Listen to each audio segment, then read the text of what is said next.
right, it looks like they're about to close the door and we're about to begin. So I wanted to say a quick welcome to everyone. Thank you for joining us. I'm Stephen Cockrell, the CEO of The 74, which is a nonprofit news site covering education in America. I'm thrilled today to have Brooke Stafford-Brizard and Bror Saxberg with me from the Zuckerberg Initiative. We're going to be talking about the transition from research into practice when it comes to education in America.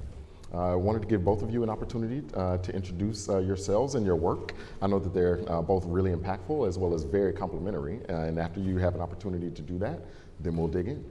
Sounds great. Thank you. Good morning, everyone. I'm Brooke Stafford-Brizard. I lead our whole child development work at the Zuckerberg Initiative.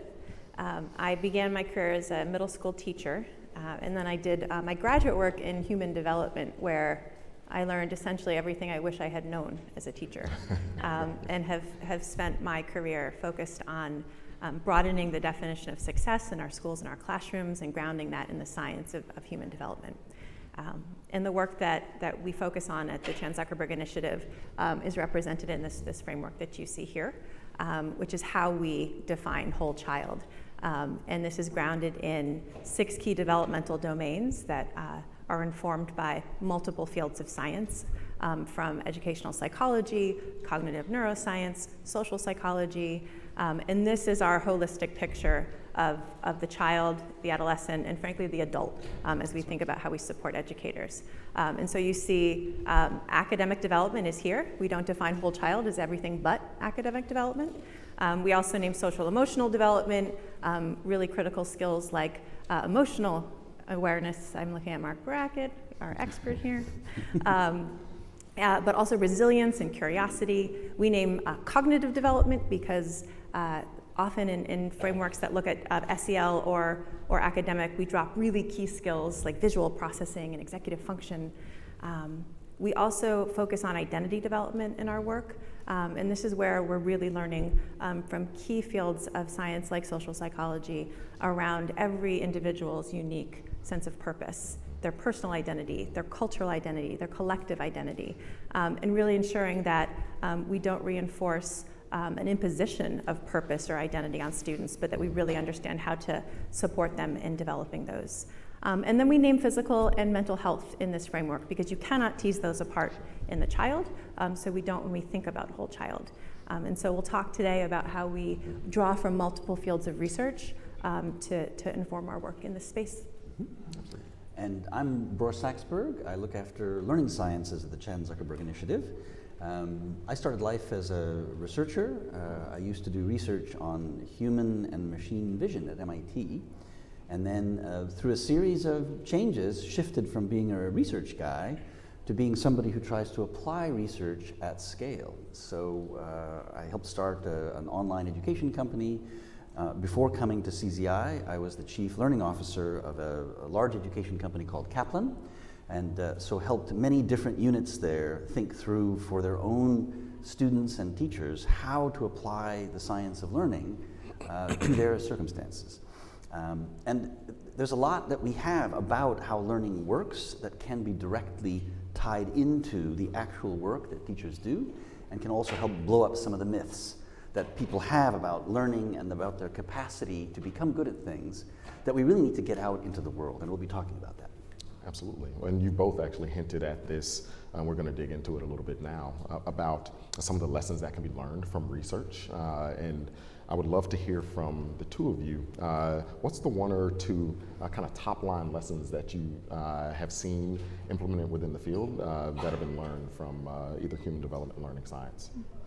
Well, we could pick a couple of things. There's actually quite a few things. The first thing is the science of learning reinforces some terrific practices that the best teachers have always done. Things like looking very closely at the motivation of a student while also doing the teaching. And, you know, people are pretty good at that if they pay attention to that. And you can tell if little Bror in his math lesson today is just a lump. He's not paying attention the way he usually does. You don't need to give him a separate standalone motivation test. It's like he's got his head on his side of his elbow and he's just, you know, sighing there. So you ask questions about that, right?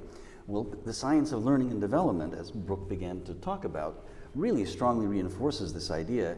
You got to put the whole picture together, because parts that are not academic will absolutely block the academic work from being possible, and vice versa even, that things that are holdups on the academic side can lead to identity difficulties that will actually block you.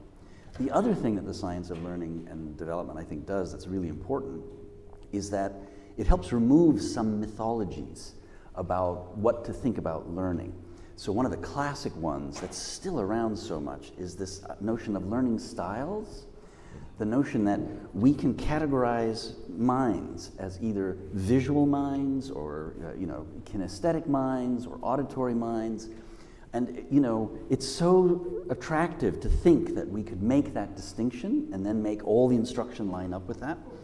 But every time people have done evidence gathering on this, and every 10 or 15 years people actually try to do some careful work, they have not found a way to bucket brains in ways that are actually useful for instruction. But it's still so popular. So the science of learning development very clearly shows there are other ways to make instruction match the circumstances of learners. That just happens to be one that doesn't work. I would add, we continue to learn from multiple fields of science about the importance of context, and that allows us to kind of move from this being seen through an individualistic lens. We never develop isolated from context, so we continue to learn about the critical importance of relationships and how relationships drive learning, in addition to the physical and emotional environment around students and how critical that is to not just unlock motivation, but set up processes for learning. Absolutely. And you've both actually mentioned the word identity. And I'm curious, especially in this moment in time right now, when people are discussing culturally relevant curriculum and taking a look at how we can make learning really relevant to the individual student, no matter the context. I'd love to hear more about what learning science and human development actually brings to bear on that particular piece of the conversation that we're having nationally.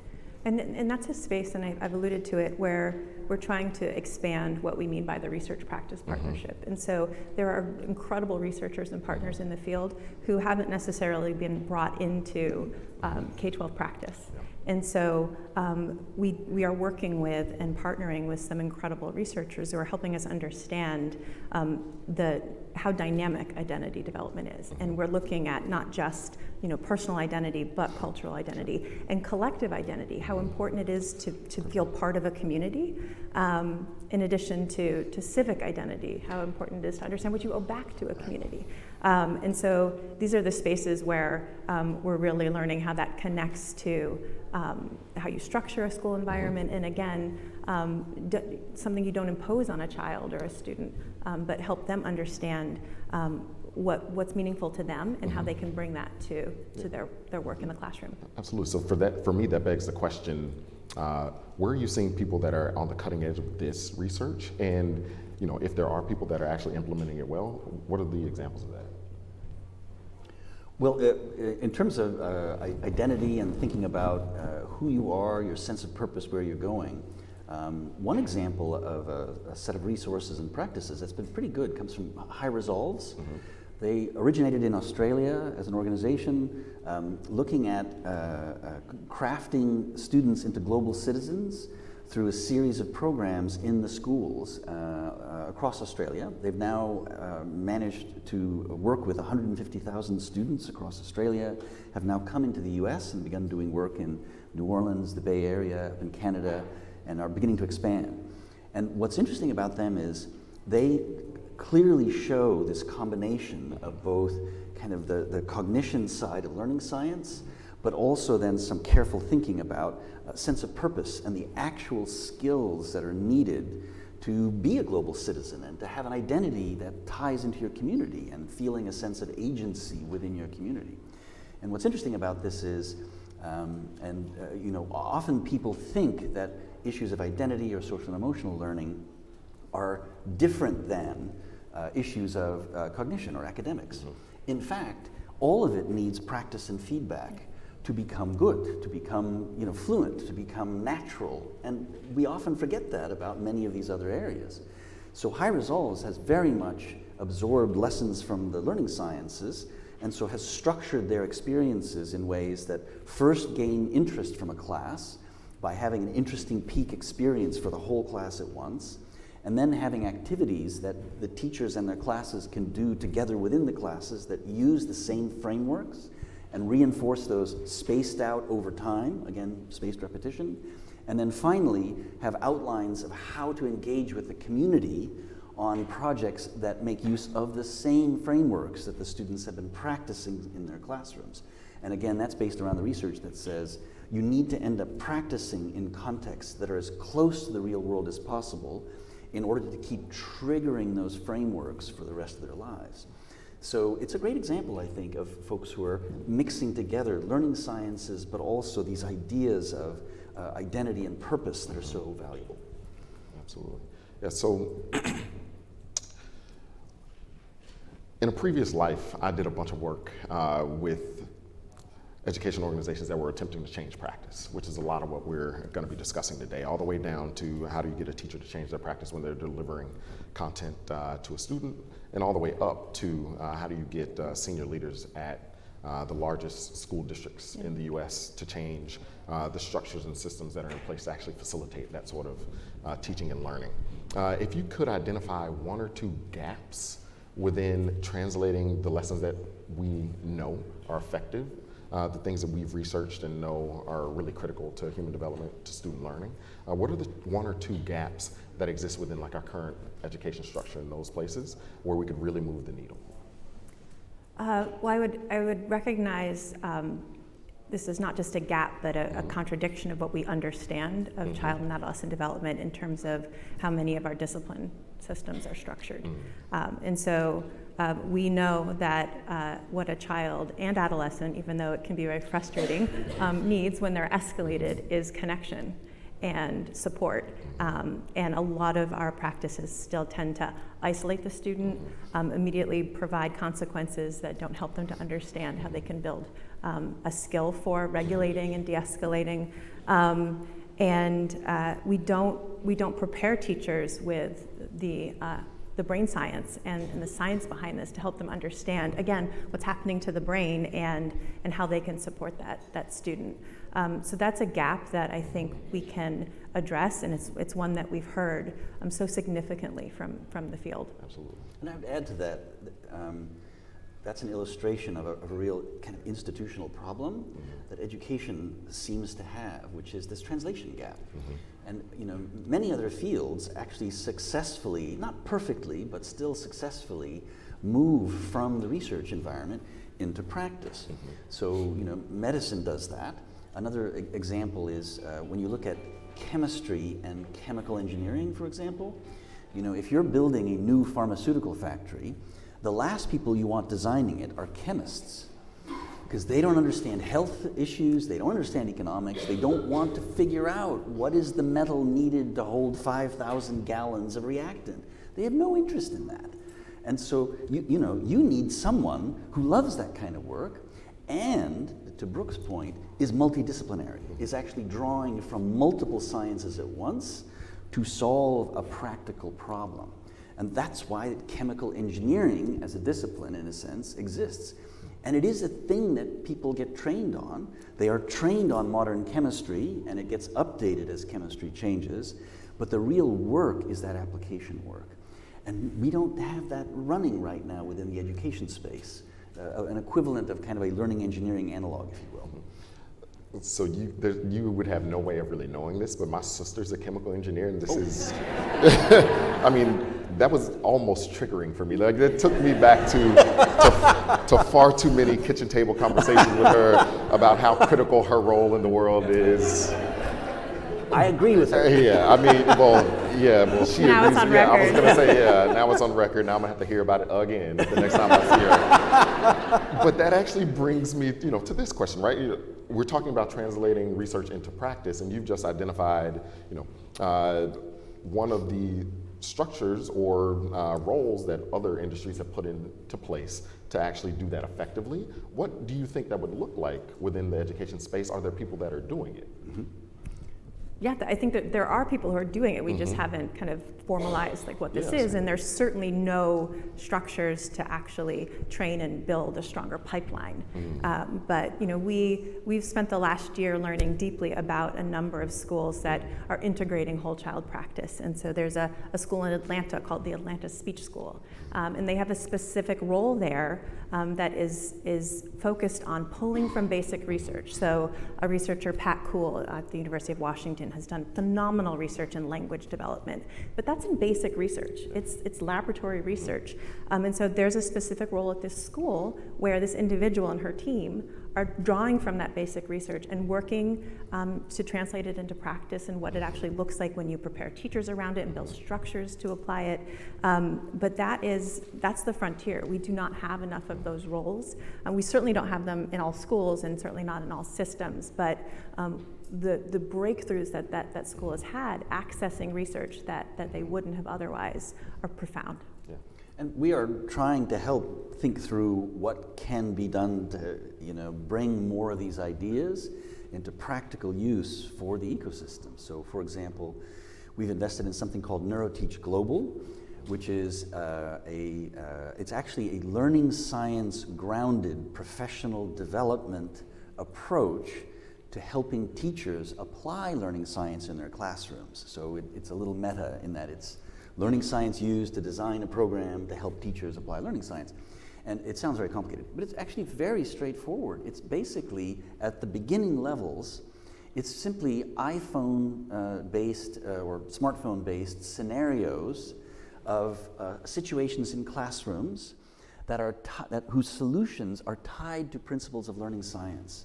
So that teachers are learning the learning science by investigating a classroom problem that could easily happen to them or may have happened to them already, and then see how that works. And then again, another principle.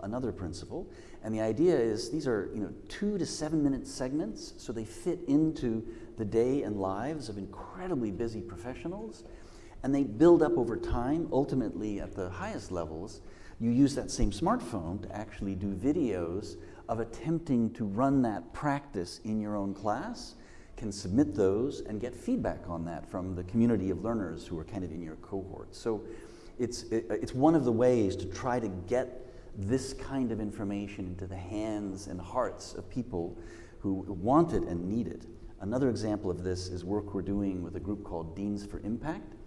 They are looking to find some volunteer schools of education who are interested in redesigning their first-year programs, their early programs for teachers, to make them more grounded in learning science so that teachers really wind up with a practical toolkit of learning science principles of the multidimensional kind we're talking about, and have practice and feedback on using those principles in their practice. And it's another issue, which is we got to make sure that we give teachers enough practice and feedback. They have minds too. Those minds learn the same way their kids' minds learn, which means we have to pay attention to motivation as well as to enough practice and feedback to build the fluencies using these new techniques that they need.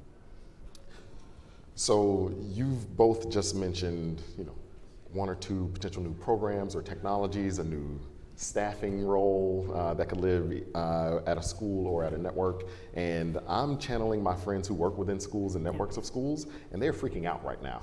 How are they going to accomplish this? Is it going to cost them additional funds? Are they going to need to repurpose things within their current system? How do you, the pieces that you all have called out sound phenomenal. How does that translate into a world of limited resources? Well, we avoid terms like intervention and wraparound support on our team. Right? So this idea that you would take this existing paradigm that was established before all these sciences of human development and learning that we're talking about, and then find interventions and supports that you would kind of tack on to the outside of it. Our work is about design, and it's about integrated design. And that is not a 1-3-year effort that we're just going to magically shift the entire system. But what we look at is from the beginning of the design phase, instead of like what can we add on to this person's day, what can we tack on, and think about integration, excuse me, as the key. And so there are limited resources, but, excuse me, go. Water break. Water break. We'll take a water break. We'll come back. Curiously, there's research that shows being hydrated helps problem solving around 20 to 30%. No, I'm not kidding. Actually, I'm not kidding. That's actually that's real. So this is we are now getting ready to handle the toughest questions here. So research to practice. Exactly. Yeah. Exactly. Another example of where we are helping to try to do this in very practical terms is our very close working relationship with Summit, the Summit Learning Program. So there are hundreds of schools of all different kinds, public and charter and urban and rural and all different kinds across the US.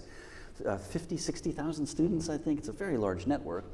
And they are trying, and have been for years, working off of a different learning model that involves project-based learning together with individualized approaches to building their own skills and relationship building between the students and the teachers together, right? So this is the kind of environment that can be augmented and helped by bringing to bear more and more of what we really know about the value of relationships and the value of these different approaches to learning and how they help each other, and also when they're going to contradict each other, and therefore you got to kind of back off and work on one piece rather than another piece.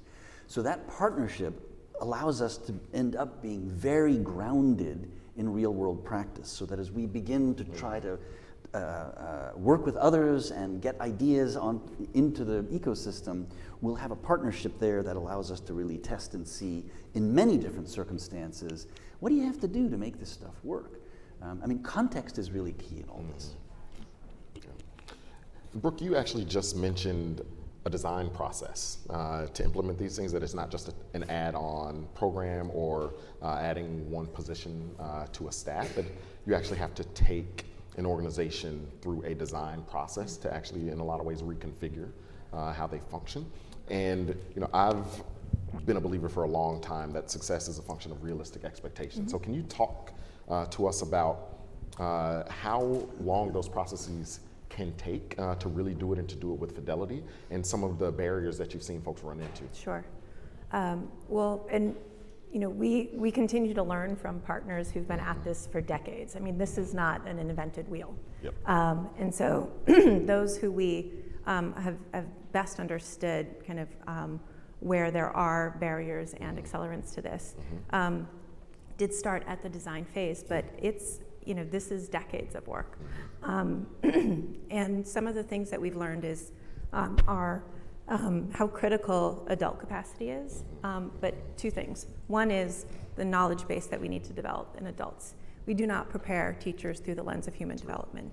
And so a lot of these schools that we're learning from have had to address that as they bring teachers into their communities. But we've also learned how critical supporting the whole teacher is. So you don't support self-regulation if you're not regulating yourself. And we also know that there's a difference between this type of self-regulation, and kind of focusing on all of these things here, and being a teacher in a classroom of, I had 35 kids in one of my 6th grade classrooms. That's educator self-regulation, and they need support too. So we've really learned a lot about what we can focus on in terms of adult capacity in both of those spaces. Measurement is also an incredible challenge in our schools around these constructs. And so how we actually build practical, reliable, useful tools that can be used in a formative fashion to understand how we support students and adults is something that we continue to hear even from schools who've been at this for decades. And how long of a process is it to actually build those sorts of reliable measures, and what do they look like too, is the other question I have. Well, this is part of the reason that there aren't such good measures, especially for non-academic side, because it takes a pretty big lift to do the right work. Yeah. And so the right work involves first making sure you've defined a thing that can be measured. The psychometricians call it like construct validity. Do you actually have your hands on something real that you can measure? And that takes some effort to do. And then, what are the pieces of evidence that you're going to pull on, whether it's observation pieces or whether it's specific tasks or analyzing other data. And then you have to validate that those pieces of evidence, that they really are measuring the construct by comparing those measures to other measures. And yeah, if that sounds tedious, it's really hard work and it takes a while, but it is the way you end up with tools at the end that folks can rely on and especially compare, right? Because part of what happens with measuring well is then different schools, different researchers can begin to compare their results. And in a context like mine, if you are using similar measures for identity development, let's say, I will then be able to say, hey, this is working for you. I agree with these measures. Our contexts are similar, so really valuable to do.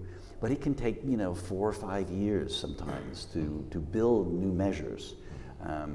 Another piece of this that's really important that relates to what Brooke was talking about the development process.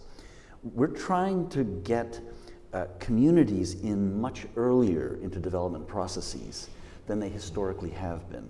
So sometimes the research to practice work looks like researchers have an idea of what will help classrooms. They get developers to build them. They dump them into classrooms. They collect data. Maybe they publish a paper. Our job here is done. Well, wait, look at where the users were. They were almost at the end. And if you want to do really good design, you got to pull them up to the front. Even in healthcare these days, there are many research groups are now pulling patients into the very front of the research process, even in some cases making patients into principal investigators, PIs, to make absolutely sure that what's being developed actually fits the real world context for those patients. Same thing I think we need to do more of in the work of developing new ways to help students in complex circumstances with development. We got to bring the communities all the way in at the front and not assume they're going to be the same. Yeah. And so, that last line of conversation that you just went on raised something else for me. A lot of the conversations that I have with leaders across America over the course of the last 10 years, I've really found that the folks that are doing a lot of the cutting edge work are leading with an equity lens. And that's their North Star. And if the approaches or the reforms that people are discussing don't account for that or benefit that, then they won't even entertain the concept. And so I wonder, is this actually a mechanism to get us to a place where we have a more equitable education system, where we have a more equitable experience for all students across America? Are there proof points around that? What would you say to those folks who have that sort of question about this? Absolutely. Our vision on the education initiative is to equip all students with the knowledge, skills, habits, and agency to thrive. So if you're talking about all students, then equity has to be woven into every single thread of what you do. You might have heard our founder and CEO speak yesterday, right. Priscilla Chan, about taking luck out of the equation. Well, there is systemic inequity in all parts of our system that drive the luck factor for a lot of students. So we have to be fully aware of that.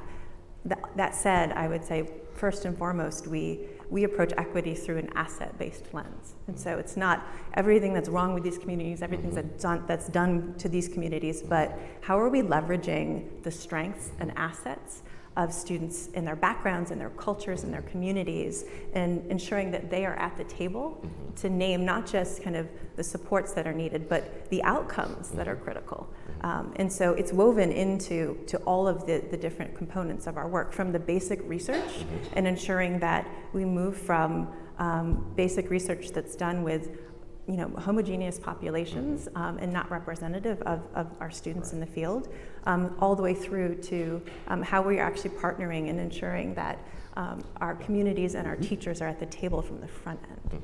And this is another thing, so I kind of want to underline this point as well, because you've both now mentioned being community forward with this work, making sure that the people that are going to be most impacted by these efforts are incorporated into the process all along the way and at the very beginning as well, which is, you know, a core tenet of any sort of proper design process anyway. Who's doing that well right now? Because I've been involved in some design processes that have attempted to do this, and I've seen some folks do it really well, and I've seen some folks do it really, really poorly. And I've found that if you can point folks to examples or a stepped out process for doing it well, then it helps implement with fidelity. So I'd love to hear examples, even if you've just got one, of folks that are really doing that part of the work well. Well, I might point to a set of resources that we support that are actually trying to help lots of folks do this well. It's a group called Transcend, and they have frameworks and practices to help innovators who want to create new school models or modify an existing school model at a district, say. And a lot of what they make sure those teams do and think about is work very closely with their communities. So we really like to support them in part because they are bringing in the sciences of learning and development. They are trying to take the frameworks and research and turn them into very practical descriptions of ideas that then folks who are working with communities to create new educational environments can put to work. And one of the things that maybe it's implicit in what we've been saying here is these same principles can end up being used to make learning environments that look very different one from another. And so these don't constrain tightly what the school or learning environment looks like. You know, when do students and teachers say hello? What is the relationship between the student and the teacher during math versus history? No, none of that is specified here. That allows you to then use a design process with your users and some good frameworks and experience from others doing it to build much better solutions that are fitted to that community. So Transcend, I think, is an interesting example of resources to try to help many folks do this well. I would also quickly point to a partner, Citizens of the World Charter Schools. Indeed. We don't need to get into the details of their model, which we're learning a lot from, but they will spend years in a community before they actually move forward with the charter authorization. So it's really working arm in arm with community members to determine what this should look like, where it should be, and then building connection across different communities where they're housed to actually build a stronger collective community. Absolutely. Okay, at this point, I'm going to hit the pause button. A lot of you might not have been in the room when we had a little bit of a back and forth around sandwiches, which is incredibly random. It's just the mic check. But we had a lovely audience member who helped us answer a couple of trivia questions around where the term sandwich originated and how that related to the Sandwich Islands. But because she was so, she was so giving with the answers on that front, we allowed her to ask the first question from the audience. So if you would be so kind. So in listening to you talk, thanks for this presentation. It's been super interesting with your wheel. I've been reflecting a lot about the comparator of medical research or... Excuse me, could you use the microphone? Because that way it'll go out to everybody. Yeah. Yes. You can just grab it. Yeah, thank you. Sorry. Is that better? Yes. Yeah, my voice is gone after 3 days of nonstop. 3 days of what? Yeah, researching. Okay, yeah, right. Indeed. So I've been thinking a lot about your comments about medical research and chemical engineering. My background is a recovering biology teacher, but I've spent a lot of time on the tech side of the house. And so I have also spent a lot of time with folks who are developing technologies around medical research or financial services or oil and gas, et cetera.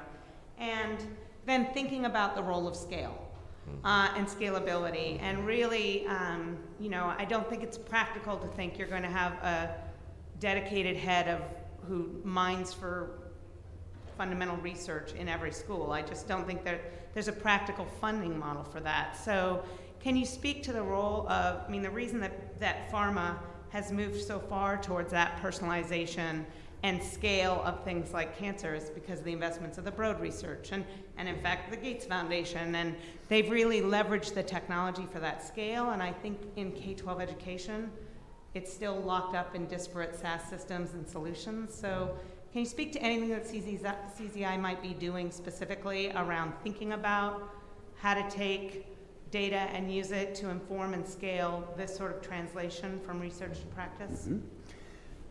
Shall I start? There are several things that that is such a good observation. It is one of the problems. So there are a number of things that can help and that we're trying to help accelerate. One is just simply describing context in a common language. If you look at medicine, early wins came because you could completely ignore context. If you had trench foot in World War I and you got a sulfa drug, you lived. If you had trench foot and did not get a sulfa drug, you died. So, it got pretty clear that this chemistry thing, sulfa drugs came from the chemical dye industry, was a good thing. Your mom's education level, your personal identity, none of that had anything to do with its impact. Trench foot, sulfa, live; trench foot, no sulfa, die. Well, more recently, people have discovered in medicine too that many things are way more complicated than that. That when you look at the big randomized controlled trials, and it still seems to work better, but it's a movement of a bell curve. When you break open the bell curve, you discover some folks didn't move.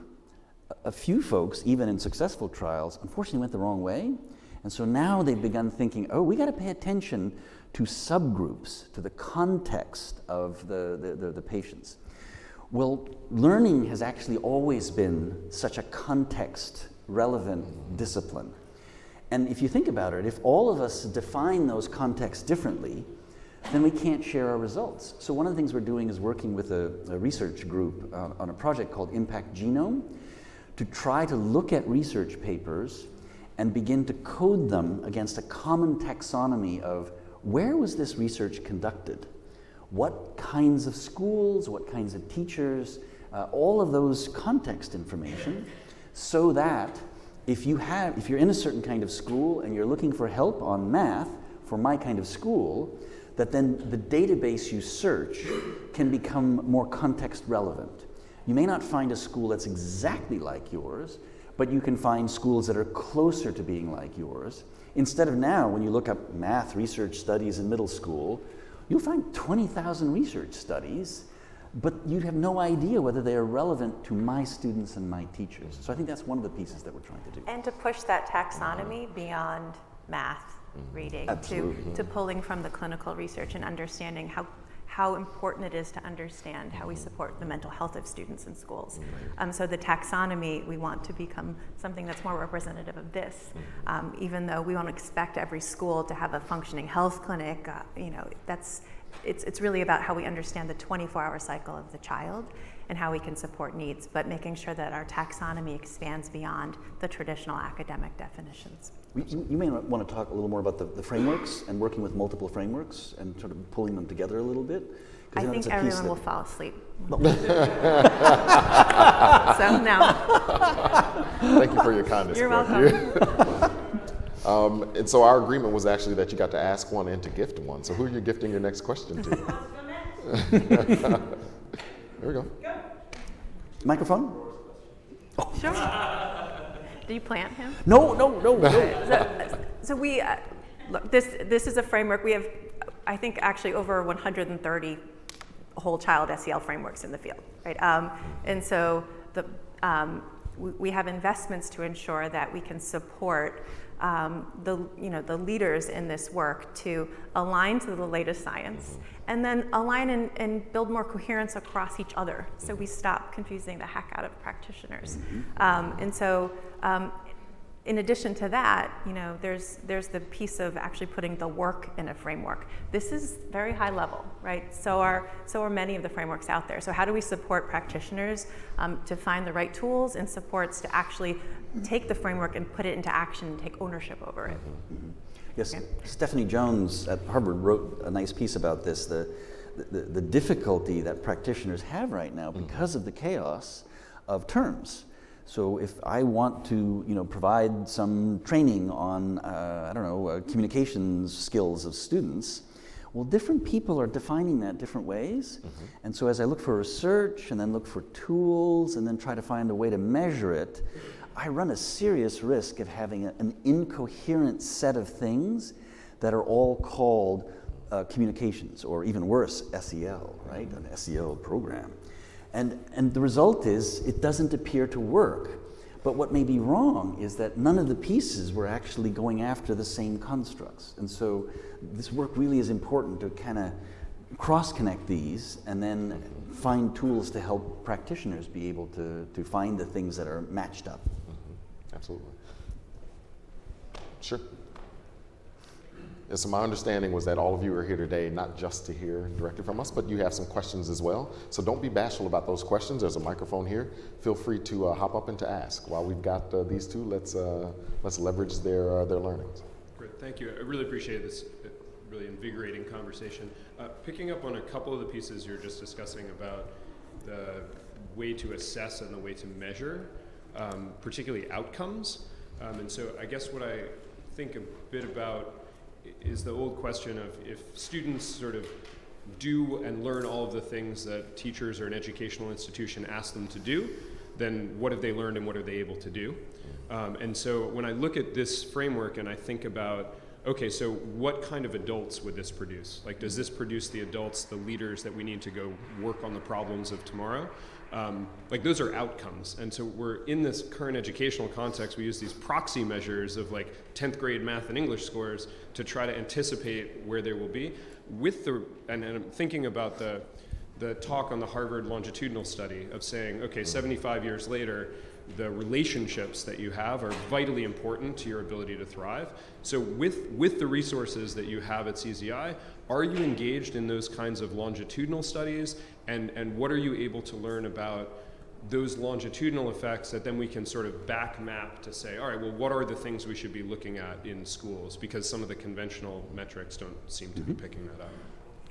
So, 3 years into our existence, we do have multi-year investments, and like Bror mentioned, to develop these valid, reliable tools takes time, and so we have begun that process. But in terms of that broader definition of success, and back to like really being clear about how we define things, that means a lot of different things to a lot of different people. So beginning these efforts to partner with key researchers in the field to understand what a multi-dimensional definition of success looks like when we name financial stability, health, purpose and fulfillment, participation and democracy. How can we understand how that's represented as an index across Americans in our society, and ensure that as we engage in longitudinal efforts, it's not just Harvard graduates from 1935, which is not exactly the most diverse population. Okay, hi, thank you so much. My name is Joni, I'm from Washington, D.C. So I do have a question for CGI as well. So policy nationwide, we know public schools serve the most population across the nation, no doubt. And also as a public sector, we worked very hard on improving access to Mental Health Service Act. And because of the funding by the federal government, now public school is able to hire an extra counselor for mental health. So I'm wondering, what is CZI trying to do to also collaborate at a more broader policy umbrella to support as a social impact? Because I know we start, personal funding, but how do we make the research and practice into the next level of policy? How do you plan to influence that? Thank you. So, thank you for that question. We are tracking an enormous momentum behind policies focused on mental health at the state and federal level. And as we've learned from partners in the field over the last few years, we understand better how we can connect to those policy discussions. And so we have partners who have Valor Collegiate in Nashville. That's a school founded by twin brothers, one who has a traditional background as a school principal, but the other who has a background as a therapist and a social worker. And understanding how that school has been designed through that lens, and understanding how Darren, who has the therapy background, has implemented that with rigor, helps us to better understand what that can, the policy implications for that. In addition to, Roses and Concrete is another partner that we have. It's a school in Oakland, and we are supporting work there that's focused on how they are building a trauma-informed environment with a clinical partner in the city that's focused not just on how the environment is established to support the students, but how are we taking care of the teachers as well, who there's intergenerational trauma in that community. There's secondary trauma as the teachers are supporting traumatized students. So that's including one-on-one counseling, which is not scalable, but we're learning a lot about how we can better support it. And again, the policy implications there. Mm-hmm. So those initial small partnerships and deep learning with schools will help us better understand how to bring that into the policy arena. One other example of that is work we're doing with Jack Shonkoff at Harvard, who was one of the early researchers to recognize and even name the problem of toxic stress. The research showing that if you are under continuous stress levels, especially as a kid, the cortisol in your bloodstream actually blocks the chemistry of learning. It gets in the way of those chemical reactions from happening. And so it's not a matter of will or character or whatever. It is literally the chemistry stops the learning from happening. So one of the things that Jack has now been doing is working with communities and pediatricians in those communities, as well as the schools, to begin to try to draw a circle around those folks so that pediatricians are actually able to be involved in looking at the development of learning by looking at issues like stress and cortisol levels. And so that again creates a combination between a healthcare professional, the schools, and the families and the communities as well. And so that to us is just a really interesting way forward, because of how essential pediatricians really are in the lives of families. Absolutely. Hi, my name is Anshul Arora. I wanted to ask on a kind of broader level of abstraction. Can you hear me? Yeah, there you go. Okay. To give you some context, I'm working with some philanthropists based in Asia, and they're trying to think about where can they channel their resources for maximum impact. And one of the areas they're looking at is the science of learning applied to a very different set of contexts. So in starting your work, I imagine you probably thought about where do we want to direct our efforts in this very broad field. Is it about where there are knowledge gaps? Is it about translating that research? Is it about tools and practice? Who else is doing what? Where can we play? So there's almost like a step back in thinking about where do you channel your efforts and your resources. My question is there resources out there that actually show the state of the industry as so that to inform other groups and philanthropists who are thinking about what to do? And a second question on resources is just simply, like the Deans of Impact report, are there other resources that you suggest for practitioners to cut through all of this noise, to say, like Jack Shonkoff's Center on the Developing Child for Early Ed, are there other centers or resources for us to kind of cut through the noise? Mm-hmm. That's a large question, potentially. I'm glad we have a couple of minutes to answer it. I think... I think it's Omidyar who did a network analysis of, I think, the US industry of education to try to help them do some problem solving about where they wanted to invest. I don't think they've turned that into something that's outward facing, but they have done some heavy lifting on that front. In terms of resources for helping practitioners, there's actually quite a range of syntheses out there that are, ranging from relatively easy pieces to work through, like Daniel Willingham's "Why Don't Students Like School?", which is a very nice synthesis of a lot of learning science for teachers, to things like E-Learning and the Science of Instruction by Ruth Clark and Richard Mayer, and that's a great handbook for design. It says E-Learning, but it's really about full-on design. So there's a range of resources there. There's an article that Richard Clark and I did on motivation that actually has a Harvard Business Review version that tries to synthesize a lot of research about motivation issues that may be helpful. There's a wide range of resources that are there. The challenge is, when you ask where are the gaps, it's not so much the knowledge part, it is the translation part. It is giving people experiences and training to take any of those resources and put them to work in their context. That's a gap, and that's a piece that we're thinking hard about as well. I'm going to ask our producers if we've got time for one more question. Since I'm going to pretend like they gave me the high sign and said yes. So if synthesize it, make it brief, and then we'll see if we can get it answered. Hi, I'm Dale Johnson. I work at Arizona State University. Can you get closer to the mic? Yeah, Sorry. is the mic up? There Yeah, we go. that's good. Hi, Dale Johnson, Arizona State University. I'm fascinated by the discussion of design and design thinking in this conversation, and I wonder if you've convened a conversation on structural impediments to change. The most pressing, I think, is age-based cohorting, which is central to everything we do. Can we blow up the system and redesign it from first principles, or is that too much? I don't think we can blow up the system, but what we can do is be bold enough to say, like, we don't have to accept this paradigm. I mean, I think if we continue to accept K-12 as it was designed over a century ago, we will get nowhere. So if we work together to better understand that we can have breakthroughs, and it's going to take time, but we just don't accept that this is the paradigm that we have to work within. And I think the key is we have to chart a course to a goal. And sometimes when you're sailing, you have to tack, right? You may not be able to get right to that goal that is a much better learning environment, but the winds may push you in a direction, but you're making progress. And so part of that is, what is the progress we can make while making those down payments towards a much better solution that may be decades away, but we've got to figure out how to make that progress now. Well, this morning we've heard just a snippet of the fantastic work that Brooke and Bror are doing, as well as CZI writ large. But thank you all for sharing. Can we give them a hand?